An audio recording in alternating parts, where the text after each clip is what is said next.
L'arrivée des peuples en Côte d'Ivoire.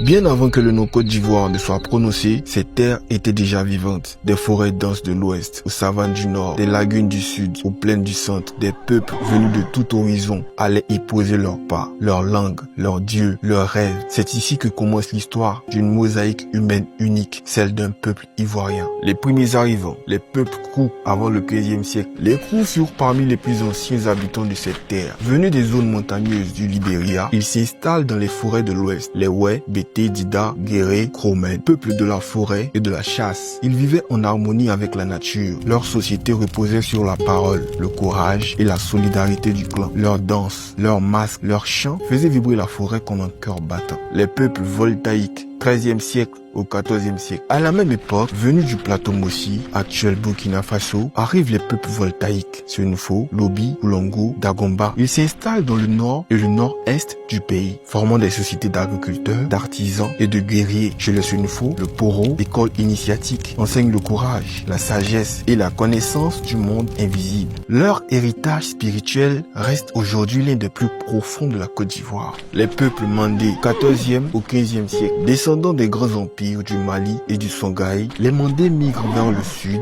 à la recherche de nouvelles terres et de nouveaux échanges. Les Malinké, les Kouro et Djoula s'installent dans le nord et le centre. Commerçants et forgerons, ils diffusent avec eux la foi musulmane et les routes du commerce transsaharien. Ils bâtissent des cités prospères comme Kong ou Bouna et leur influence marquera durablement le nord de la Côte d'Ivoire. Les peuples Akans du 15e au 18e siècle. À l'est, un autre grand mouvement commence. Les Akans, venus du royaume Ashanti, actuel Ghana, traversent les forêts pour fuir les guerres et chercher de nouvelles terres. Ils se divisent en plusieurs groupes. Les Baoulés, conduits par la reine Pokou, les Agni, les Sanwi, Indéniés, Moronou, les Abrons et les Nzima. Leur organisation politique raffinée, leur savoir agricole et leur artisanat font d'eux un pilier de la société ivoirienne. L'épopée de la reine Pokou, qui sacrifie son fils pour sauver son peuple, reste l'un des récits les plus émouvants de l'Afrique de l'Ouest. Les peuples du sud lagunaire, du 17e au 18e siècle. Enfin, le long des lagunes et de l'océan s'établissent des peuples lagunaires. Ébriés, Adjoukrou, Avikam, Aladjan, Atié, Abé, peuples pêcheurs et commerçants. Ils vivent entre les marais, les pirogues et les marchés. C'est sur leurs côtes que plus tard, les Européens accosteront pour traquer l'ivoire, le sel, l'or et malheureusement les hommes.